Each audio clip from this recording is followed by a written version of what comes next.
Greetings, everyone. I am to the R8 human-cyborg relations. I was once the personal assistant to the infamous Dark Lord of the Sith, Darth Noxrith. Over the course of his life, my master left a huge mark amongst the galaxy, cementing his name in the Sith Empire's history as a spearhead for change. I have collected lost journals Darth Noxrith left in his ship's databanks that tell the story of who he was behind the mask. Per my master's request, after his mark has been left, I am to release these journal entries onto the holonet so that the galaxy may know why he walked the path he chose. So let us start at the beginning. Entry 1. Presence. As the screams of the dead fill these chambers, whispers from those deep in the recess of this tomb call out to me.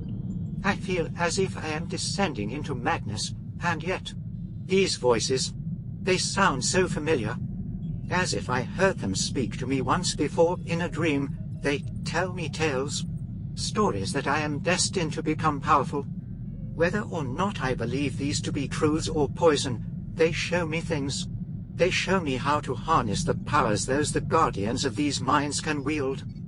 And doing so, I feel this connection with everything around me, as if this overwhelming sensation of presence and emotion washes over me. A concoction of fear, anger, and pain bathe my peers and plague my surroundings. But my peers aren't the only ones that drown in such fear. The guards of these minds live in a fear much greater than our own, a fear I intend to exploit. End of entry. Entry 2. Patience. Every day I can feel my gift of power intensify. One does not know the true sensation of pure lightning coursing through their body until it happens. Such raw power feels difficult to contain.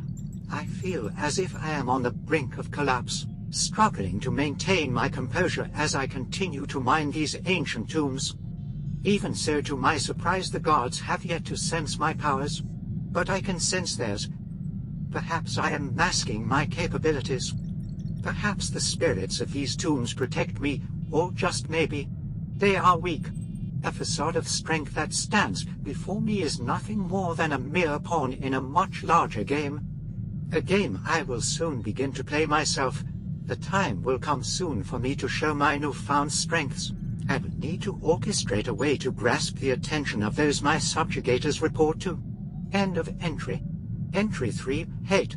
My emotions have begun to consume me. Every action I make is undeniably moved by my uncontrolled feelings. Drowning in hate, I sink deeper and deeper. It's intoxicating. To be free of control. I have found myself enticing my peers into rioting. They feed off of me like parasites to a host. My hate showers them like the star that showers its brutal light on Korriban. Is this one of my powers, or is it just suppressed emotions given a chance to flourish? I shouldn't dwell on it. My time to strike is upon us. Soon this planet will know the name Noxrith. Soon the name will incite fear deep into the hearts of those who hear it. End of entry. Entry 4. Power. It's been 2 weeks since my last entry. I have finally been given back my journal. My surroundings are new, the last thing I can recall. I had become the staple for a riot to break out in the mines. All I heard were screams. So many fell. As I play the events of the riot in my head over and over, I remember the feeling of power, the freedom of no longer holding back my abilities. I recall the death of hundreds of my peers, but just as quickly as our numbers fell, so too did the soldiers sent to quell our small rebellion. I remember two apprentices, Krell and Shol.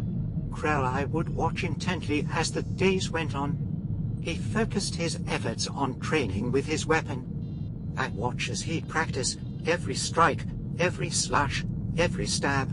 I watched carefully, tracking his style, his form. He became easy to predict. His form was stiff and unchanging, yet Shol. Yes, Shol was like the counterpart to Krell. Shol was focused. I found her spending most of her time harnessing her power. Her abilities varied. Techniques were limited, but I viewed her to be much more dangerous than Krell. When the time came, Krell and Shol were tasked by their master to eradicate me, to silence my hate and bring my rebellion to a swift end. Unfortunately for them, I spent time on this, waiting, watching. I could predict their moves, their capabilities. I knew Krell would be the first to attack.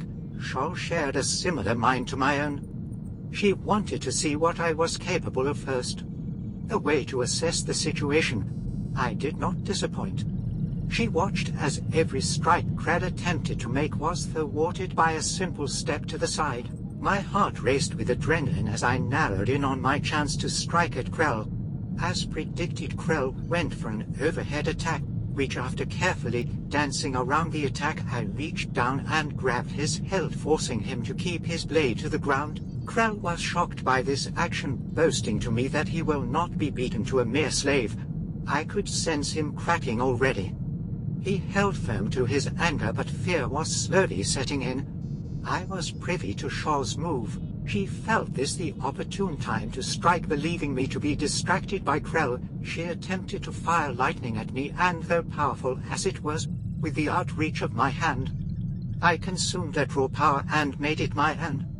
As I stand there amidst the high point of the riot, I held Krell and his blade to the ground while my other hand was consuming the lightning that Shah was attempting to kill me with. For a brief moment it felt as if all my senses fell. Pure reaction is what came next, for you see, this power I had consumed through the palm of my hand from Shol's attack. I allowed to course through my body, the lightning ripping apart my skin as I directed it towards Krell. I swiftly grabbed the bottom of his jaw and buried my fingers into his cheeks, releasing a majority of the energy I had consumed into his skull. I could feel his emotion. Anger swiftly bled to fear, and after what felt like minutes, fear fell to nothing. Krell fell to his knees. My senses slowly came back one by one. The first sense to greet me was sound, the sound of a deep thump as his hilt hit the sands below us. The next sense to come was taste. I could taste nothing but metal as my body shook from the sudden release of energy it exerted. Sight was the next to come back. It began as a blur, but slowly I began to see Shol. Pure shock was set in, and I could sense that fear filled her mind. A ringing slowly grew as sound began to return. This ringing in my ears slowly transitioned to the sounds of battle raging on around me. Smell then grew as I could smell the remnants of the lightning attack that just ensued. And then my final sense came. My entire body began feeling as if it was on fire, as if I had ran for hours and hours. Unfortunately, I had spent too long coming to all my senses, for I was not prepared for Shol's next lightning attack, which connected directly with my face. To my surprise, I was still alive. However, the attack mutilated my face, leaving it cracked and scarred. As I stood there, a face ripped apart by battle, with Krell dead at my feet, I could sense Shol's fear reach its peak. I charged at her, dodging her weak attempts to strike me with powers of her own. Most of her strikes were misses, and those that did land only fueled my anger and hate that much more. I could only see red. Death was descending to take the next one of us to fall. And as she lunged forward to meet me head-on, I leapt over her, landing just behind her. I kicked the back of her knee, bringing her to the floor. I then grabbed her head, and with all of the energy I had left, I cracked her neck before she had the chance to recollect herself. With both Krell and Shol dead at my feet, I felt a rush of new emotions fill me. Satisfaction. Accomplishment. It all raced in my head as my body shook from the pain and adrenaline that filled my veins. Then nothing. Everything went dark. I awoke on this ship. White lights burned my eyes as I came to. A red figure stood before me.